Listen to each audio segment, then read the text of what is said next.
Oh, hey, Chris. Hey Chuck, how are you? Fantastic. I just finished clinic. Nobody ever says that after finishing clinic. Was it a good clinic? It was a good clinic and it was great because there was just, how one patient can make your clinic, like one really, really good interaction. And it Did it wasn't make in a something, good way or in a bad way? well, that's true, both directions. This was good. It was just actually, it was a woman who works at Barnes, the main hospital we work at, that has known me since I was an intern. Oh And wow. I've seen her intermittently over the years, and she's just delightful. It was really, really Did super you wish great. her a happy 100th birthday? What was funny was we're sitting in the room, we have the work room that I kind of fly in and out of, like you, I'm sure. And I sat down, and the resident, Dwayne, who's working with me, said, "Wait a second. I wasn't born when you started working here." Yep. Yeah, sounds about right. That's crazy. I was in the OR today, and so what we started to do for these long cases, I did a plexus. We decided to just do a decade's progression in terms of music. So we start in the 80s, we go to the 90s, we go to 2000s, we go to the 2010s. And at some point, I had to ask the resident I was working. I was like, "So what year were you born? Oh, you were a toddler when this song came out." It's perspective building. Yes, indeed. Yes, indeed. Well, I'm glad you had an enjoyable clinic because I actually saw somebody the other day who you had done a surgery on, but they obviously couldn't get in to see you because the age the age issues. So the age out of your clinic.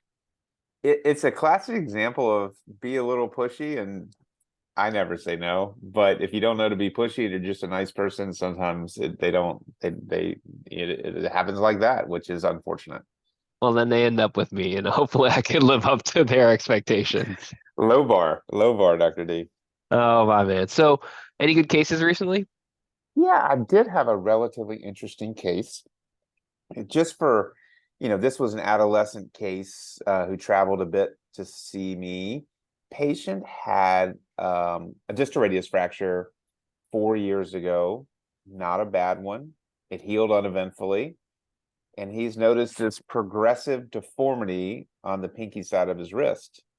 And not to belabor the issue, but he had a growth arrest and had about a 25 millimeter difference. And now he is skeletally mature. For He those in had America, that's an inch, right? Yes, I was trying to appeal to the worldwide audience, but yes, roughly 1 inch, which is a huge difference. Right, right. And so he was having pain. He's an athlete and wanted just to get back to sports. But the way it's interesting to someone like me is, do you lengthen the radius or do you shorten the ulna? Now, is how much is 2.5 centimeters? Is that a lot to ask if you lengthen? No. So I would, if I was going to lengthen, it would be a gradual lengthening with a unilateral external fixator, and getting 2.5 centimeters would be fine. It's a great bone to lengthen. It's well tolerated. Complications are low. The Just like a problem, bone transport situation, you like crank it a little bit every day, or like, yeah, you first surgery is basically an incision down to bone, create an osteotomy, then put four pins in, four chance pins in, two proximal, two distal to osteotomy. Put your frame back on, like the bar that's sitting outside the skin. You let it sit for 5 to 7 days, and they come back, and you start turning a quarter of a millimeter. I only do 3 times a day for the radius or for the hand, and it doesn't take long to get 25 millimeters or 1 inch. Um, and then you got to let it consolidate, as you recall from your orthopedic surgery days. And so you're looking at probably 4 months, or you shorten the ulna. right. Well, I guess is this a uniplanar deformity or is this a biplanar or multiplanar kind of thing? This is uniplanar. When they get really complex, I send them to our skilled partners who do the circular frames. But I am quite comfortable and enjoy the unilateral frame procedures. So before we get to the question of lengthen the radius, shorten the ulna, is there anything that could have been done differently with his original injury treatment that would have um, minimized the chances of, a physeal arrest? In this case, no. And I think it's so interesting how sometimes the most innocuous appearing fractures end up closing down the growth plate, and some that are really devastating do not. Now, if they had been followed closely, this would have been picked up earlier, but then the question becomes, would you really stop the growth of the ulna in a 12-year-old? To, because then you're, in retrospect, sure, that would have been a great thing to have done, but it's really hard to do that in a young patient, because you're dooming them, so to speak, for a 1-inch differential side to side, which honestly is not a big deal. Yeah, I think whenever I get fitted for shirts, I remember my one side being, quote, longer than the other, but I think it was just my poor posture. So your custom shirts, Dr. D, you are high flying. This was this was back in a different life when I lived in the old New York City, the old Big Apple. I don't know. I don't think I've been since becoming a parent. I don't think I've taken that much time to select my clothing. That is fair. That is fair. So So then, how do you decide what to do here? How do you decide whether to lengthen the radius or shorten the ulna? this is one of those situations where I say that it is patient-centered care, but in giving my spiel, I think we can take the patient wherever we want to take the patient in most situations. And this kid just wants to play ball, and so it's certainly a faster recovery without any negatives to my view, and so we shortened the ulna. What's interesting though is it's not an easy shortening. It's a big That's a chunk of lot. bone. It's a Yeah, lot. That's approximately 2.5 centimeters. it is approximately 1 inch. So don't but haven't hasn't technology evolved where we don't need to do X fixes for bone transport? And haven't the spine scoliosis folks figured out ways to use magnets to to do guided growth, that kind of thing? Well, if you follow the pediatric literature for radial deficiency, Dr. D, you would know that there is a report Right. on using the magnetic lengthening devices for the radius in a setting of radial deficiency to help balance the carpus. Well, It's since I no longer write the What's New in Hand Surgery for JBJS, I must have missed that in the Journal of Pediatric Hand Surgery slash Chuck's blog. Yeah, yeah. It's interesting. I don't think that's ready for prime time, but and for 2.5 centimeters is probably not worth it. But it's a fair question. I think that'll be here for all bones at some point. Now, if you're doing guided growth and lengthening of the radius in general, how do you think about that with response? Of course, I want to know about the nerves because I know that there are case reports of doing, for addressing a big sciatic nerve defect to actually do an osteotomy, shorten the femur, and then do guided growth or progressive distraction lengthening through the femur. So how do you think about like the pace at which you have them grow and whether that's going to stretch nerves, et cetera? So I've never seen a nerve problem in lengthening. And that's because we don't lengthen at a rapid rate. 1/4 millimeter 3 times a day or 4 times a day is just not going to bother the nerves, unless it was a situation where there was significant scarring or other issues or something like that. For those who are truly interested in this, the only time I slow lengthening down is with soft tissue preparation for centralization. And the reason I think that's interesting, and I may be the only one who thinks that's interesting, is that if you rapidly lengthen for soft tissue to try to bring the hand over the end of the ulna, you can injure the growth plate, ironically. And so in those cases, there's no race against time. For lengthening bones, it is a race against time, because if you go too slowly, the bone will consolidate too soon. If you go too quickly, the bone doesn't consolidate at all. So it's a balancing act. But for soft tissue only stretching, and that does stretch the nerves, then you have to be a little careful. Right, right. So then I'm assuming you decided to shorten the ulna based on your prior statements. Shorten the ulna, took a big chunk of it out, and then it's a little bit of a fight to get those bone ends opposed. We ended up having to place a screw outside of the plate, and then we elevated one of the, so we put 3 screws in distally, 1 screw out of the plate proximally, and then we used a massive bone clamp, like a pointed bone tenaculum, and we were able to get it in a reasonable position, and then compressed, and it looked beautiful. But I don't think we could have done much more than the little over 2 centimeters that we did.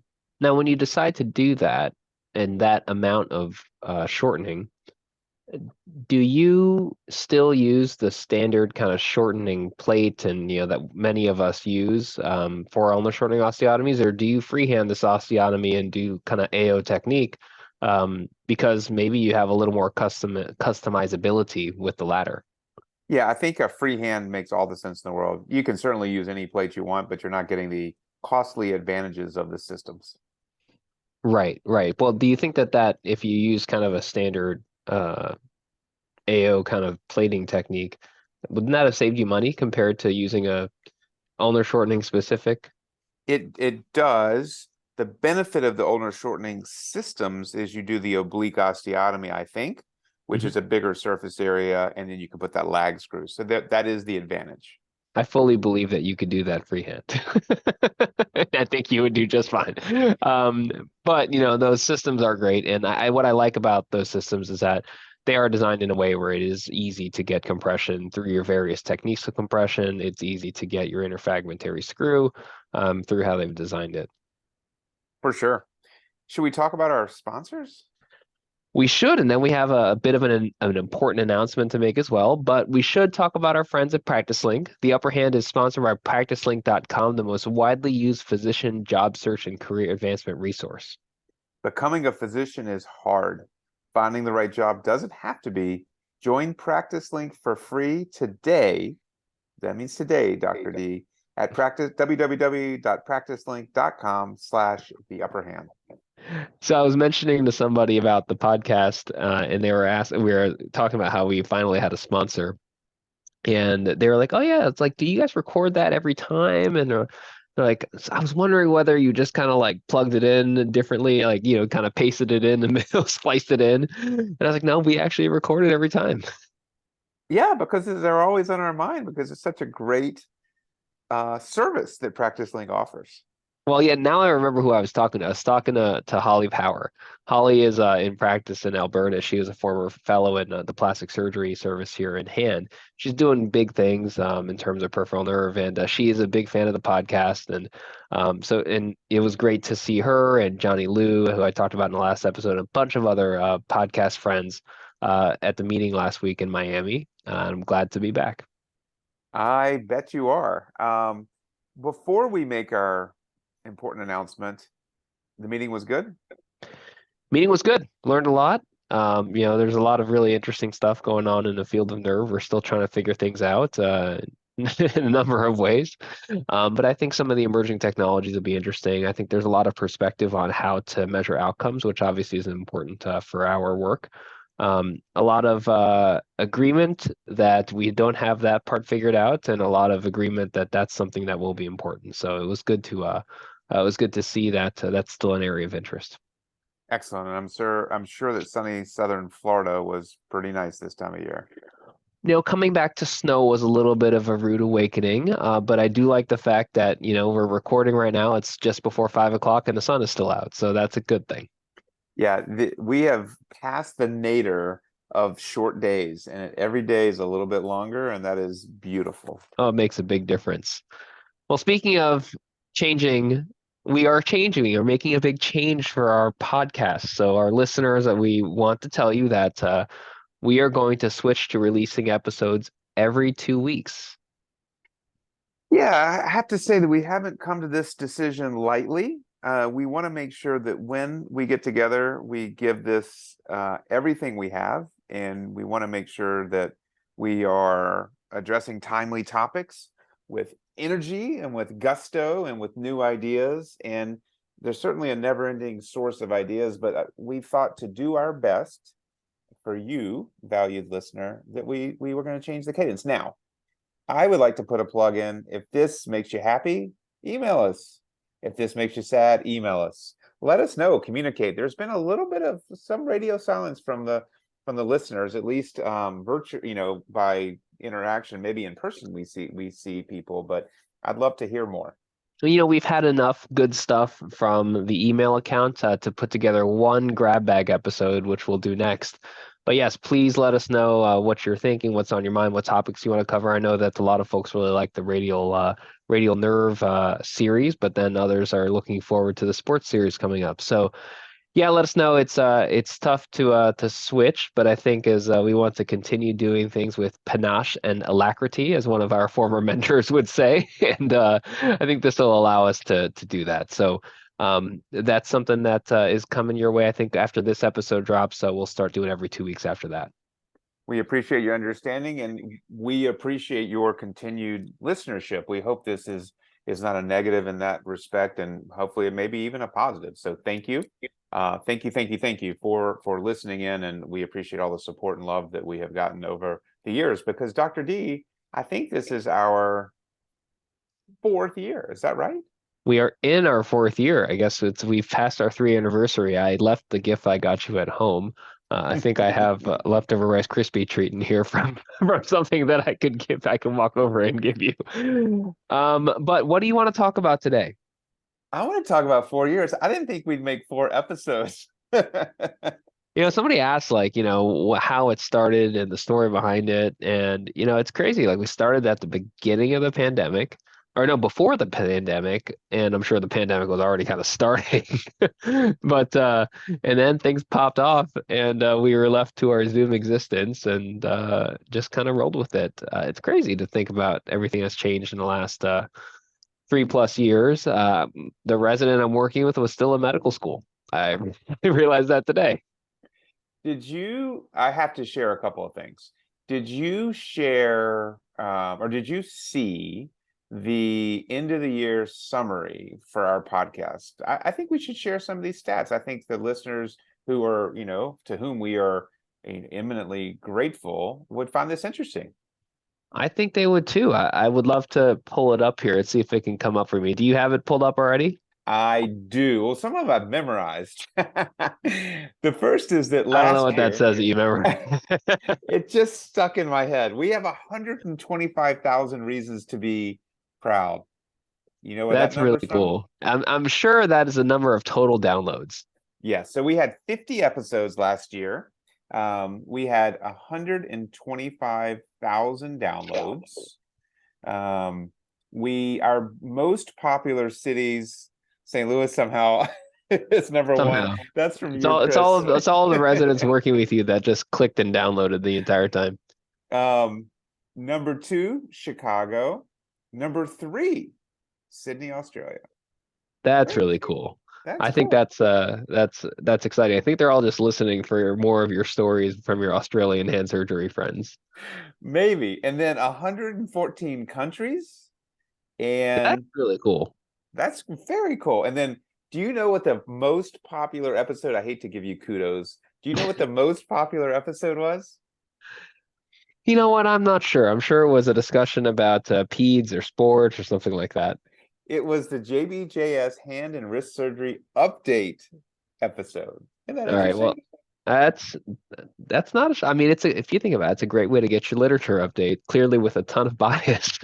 But we should do that again when that article comes out this year. We definitely should. All The right. fact that Oh, I go ahead. have here that I think was interesting is that if you listen to all the episodes in 2022, you listen to us talk for 1,727 minutes, which I'm sure was on at least 1.5x speed. I wonder how many days of life you wasted. I think that you probably were a great commute buddy for a lot of people, Chuck. I'm sure they really appreciated that. Oh, that's so good. I have a good idea for our discussion today, which you have already heard because I know you prepared.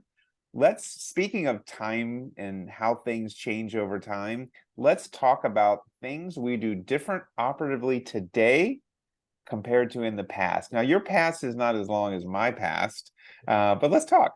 Yeah, you said 5 or 10 years ago. I was like, I was barely in practice 5 years ago, and 10 years ago, I think I was your fellow. So that's the biggest difference, I think, for me. But yeah, no, I think that I've the biggest change, the one that immediately came to mind was just the bringing in Wallant, so wide awake, local anesthesia, no tourniquet surgery, into our practices. I think that is a really, really good one, and it's changed the way my day works. So instead of having all these little cases, carpal tunnels, triggers, whatever, first thing in the morning where I'd bounce and get a bunch of them done, they are now at the end of the day. It changes my whole day, just how the cadence works. But I would say universally, patients have been really happy with that option. And I was worried about anesthesia and I was worried about kind of those relationships. No one cares. It's a great thing for patients. It's a great thing systemically. Love it. Yeah, I mean, I think that, I think it can be threatening to some anesthesia partners, and I've heard this, when people talk about, incorporating Wallant into their practice, and getting blocked from doing so. I think at the end of the day, if you were to have one of these surgeries, you probably would want it done this way too.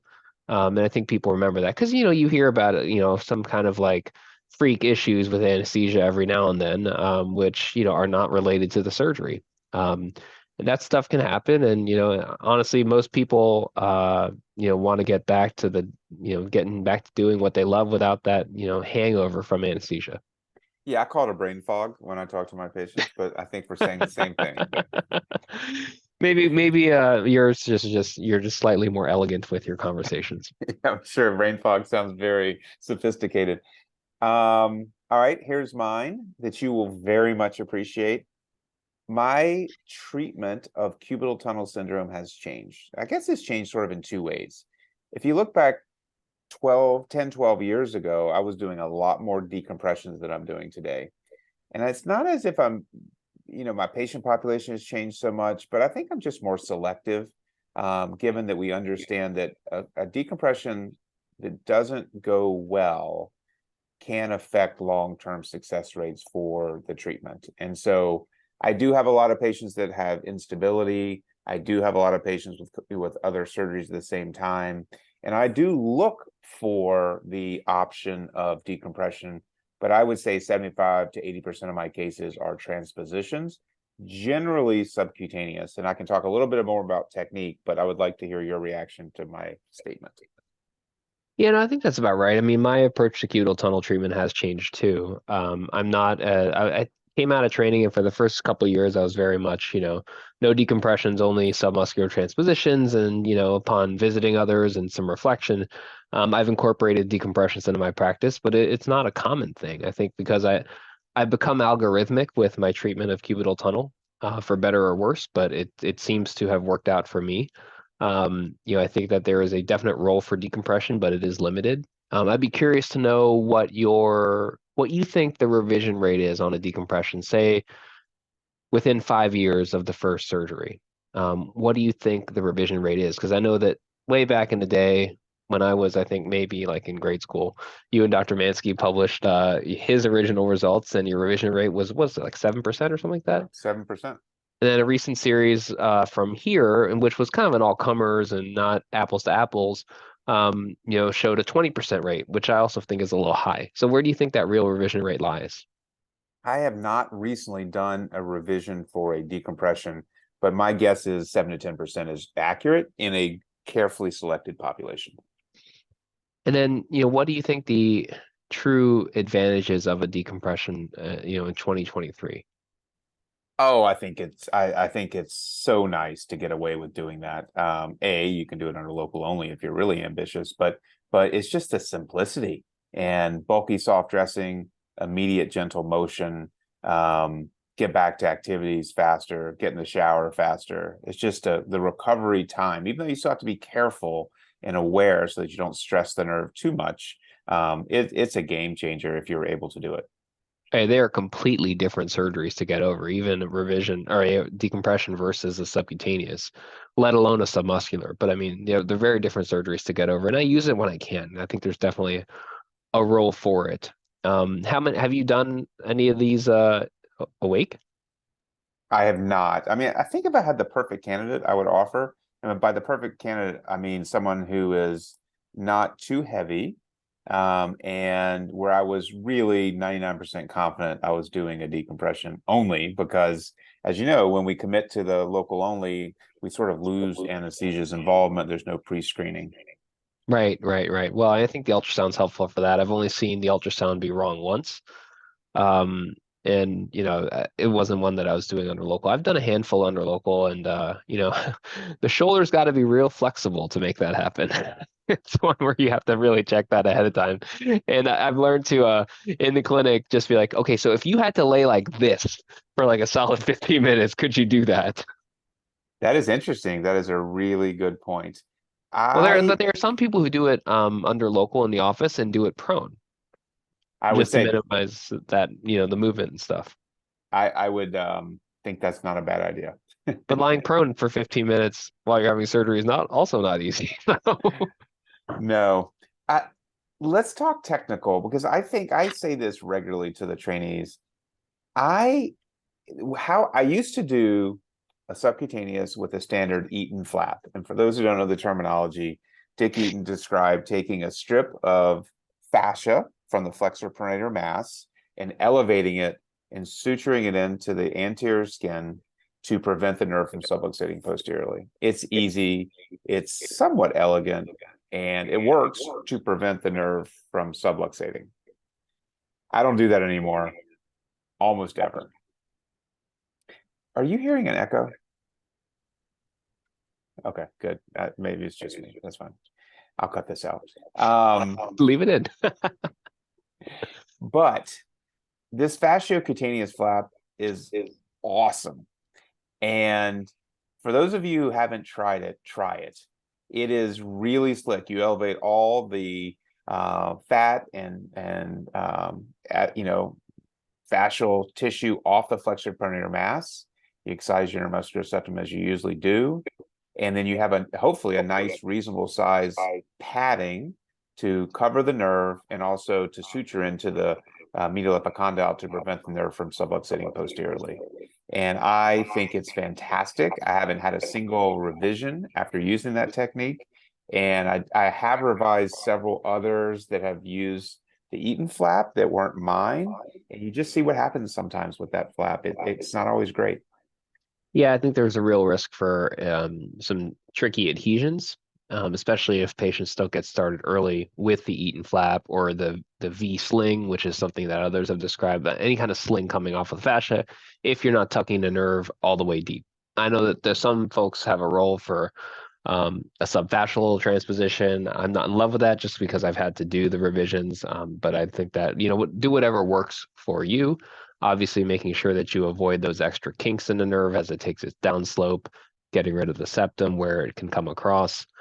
So a little plug. I'm going to do one of the ASSH Fellowship debate webinars I'm going to moderate on, I think it's February 9th, if you guys want to tune in. But the topic is cubital tunnel syndrome. And one of the topics that's going to be presented is the adipofascial flap that Chuck adores. And that's going to be presented by one of our colleagues from Duke University. So that'll be an interesting, if you want to see all the technical details, I'm sure that Sahil Mathani's fellow will have some great slides. So yeah, please listen to that or follow or watch that if you're interested.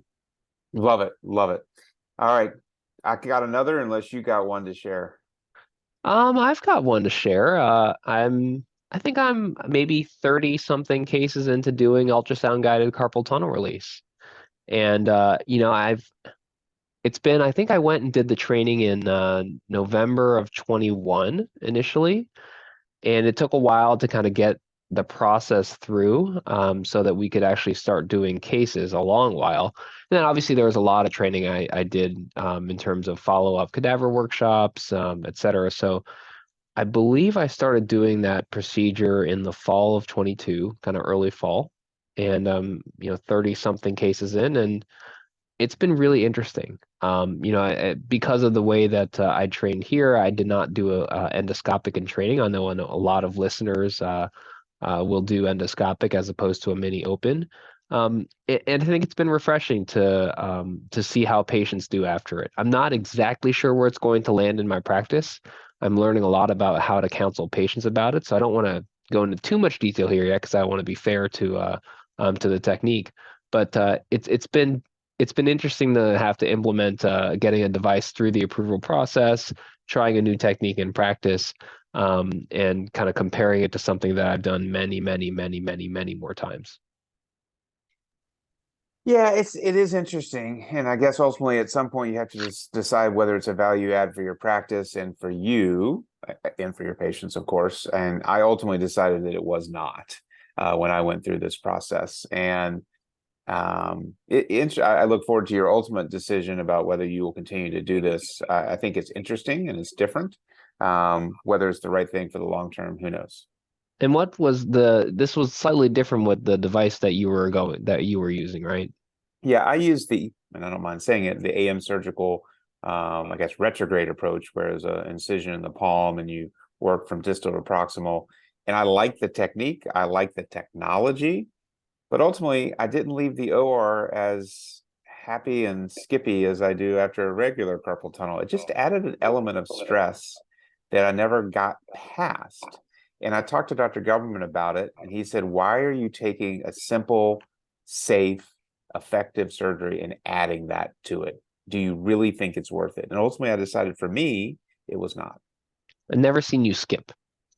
I don't skip regularly, but I have skipped. I want to see if you skip after a carpal tunnel release of all the things that happen. So yeah, that was my recent addition to my practice.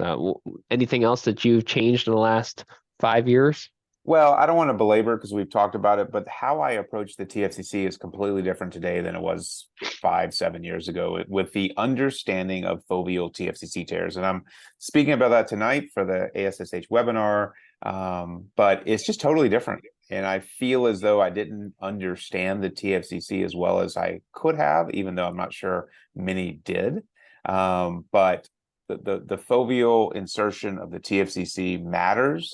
And it's remarkable how often I am repairing the TFCC with the fovea in mind. So big deal and totally has changed my practice. Yeah, it's changed mine too. Listening to you, I mean, I was scoping a wrist recently, and was telling our trainee all about your papers, about hook test and everything, and it really has changed kind of how I evaluate stability, and think about it in terms of what a specific repair technique could do, what the role of shortening would be subsequently. Super interesting to hear, and honestly, like I think that if people by the time this episode drops, your webinar will have been done, but it'll be available to view on online for the Hand Society. I'm sure it's going to be a great one. So make sure to check that out. I have a question for you, Chuck. Shoot. So in the last 5 years, so 2023 versus 2018, do you think you operate more or less on adult distal radius fractures? That is a fair question.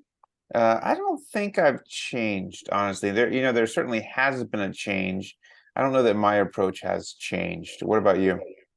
I feel like my approach hasn't changed a whole lot, but I find myself doing less surgery. And I I don't know think whether that's because maybe subconsciously or unconsciously, the way that I present the options is different now. Although I think purely radiographically, my indications haven't changed. I think you're probably right. I think I probably operate less for that reason. I don't push surgery as much as maybe I might have subconsciously or consciously in the past. So another big change for me has been having two rooms regularly. And that I think has brought it's just another element to the day in terms of planning things out and having to figure out uh, how to navigate that. And I think I've gotten pretty good at it for my setup, but as soon as you think you have something set up well, you never know what's going to happen next. It is a skill, as we've talked about. It's a really it's not easy to do it right and to do it well. I think that's exactly right. I'll share my last one, and if you have another one, please share. Oh, We've talked before about you get to your last one, I just do you have one pearl you could share with somebody who is in the stage of their practice where they're getting real busy and they might be trying to run two rooms? yeah, the pearl is easy. Do it yourself. That is, plan out which cases go in which room, in what order, and how you flip-flop. You cannot trust that to anyone else for maximum efficiency. A lot of thought goes into it because you have to think about a multitude of different factors, including equipment, including how much time you can potentially overlap, the rooms, not the cases. It's very tricky, and I think that's the secret sauce. What about you? I think that's really the other thing I'd say is to consider who's with you. and how to maximize their education while balancing that against efficiency. Because, you know, the reality is that you're going to, in a place like ours where you have trainees of various levels, it is a fellow 2-room day is very different than a PGY 2 or 3 2-room day. And both have fantastic things that you can get from each of them. And, you know, I think that that's an important thing to consider. Well said. Well said. My final change, and again, we've talked about it, is the CMC joint. And I had a patient come back today that was 10 years out from her LRTI, happy as a clam, and wanted surgery on the other side. And we talked about the options, and she chose the newer option, which is the suture tape suspension. Yes, indeed. I know what you're going to say. I gave her both options, and it's hard when you're very happy with one side, but she didn't like the recovery. I think that you know, I think that brings me to a point that is different. I mean, I think I counsel patients differently for a number of procedures, but mainly for thumb CMC about the duration of time, and that ultimately ends up of time it takes to recover, and that ultimately I think ends up turning off some patients. But I'd rather err on the side of accuracy of what that recovery is like. And that, for me, stemmed from an actual paper that one of our fellows wrote after interviewing my patients after they've recovered from thumb CMC surgery, and how long it really took. Mine and some of, I think maybe even some of yours and some of our partners. So it's not a quick surgery to get over, but, you know, using the suture tape, I think, does speed that recovery along. I think it does. You want the final word? No, I never want the final word. I'm going to give it to you. I like this. This is fun. Here's my plug for another episode. We're gonna do a grab bag. I think we should both take stock of what we say in clinic often, our little colloquialisms that we use and why we use them. We've sort of done that in the past, but I think we could do a better job of it in the future. Yeah, no, I've definitely got a couple of analogies and then a couple things I use with patients and things I use with our team. I think are very different, but you know, anybody who's been in clinic with me knows what the TI protocol is, and I'll leave the teaser for that. I'm teased. All right. Have a good night. All right, take care.